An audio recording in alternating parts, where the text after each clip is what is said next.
טוב, ברוכים הבאים למדריך שלי, מי שחדש, על מה זה ספינת הכסף בעצם. טוב, דבר ראשון, כדי להגיע לשם, נשתגע על שיגור סלש רייס. הגענו לרייס, זהו הרייס. למי שאין רכב, אתם בטח רואים, יש פה הרבה רכבים.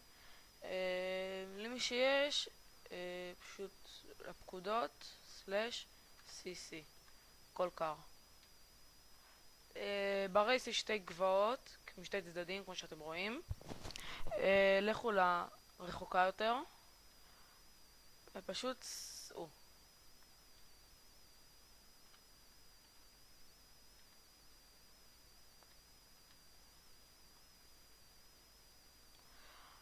עכשיו אתם עברתם פה את המפקדת VIP, אוקיי, תמשיכו ישר.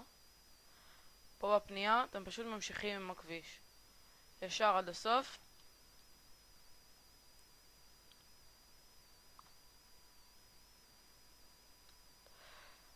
והנה, זוהי ספינת הכסף.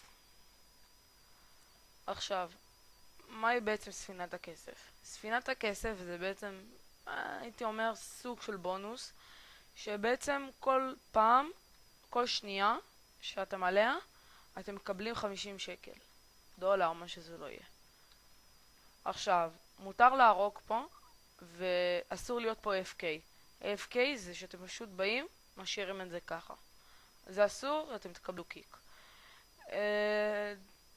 טוב להיות פה עם חברי קלאן, אם אתם קלאן שולט בשרת, כמו הקלאן שלי, JSP. אז אנחנו משיגים פה הרבה כסף, כי אף אחד כמעט לא הורג אותנו. וזהו. החבר שלי היום עשה בסביבות 2 מיליון, אז אני באמת ממליץ על זה. זהו, תהנו.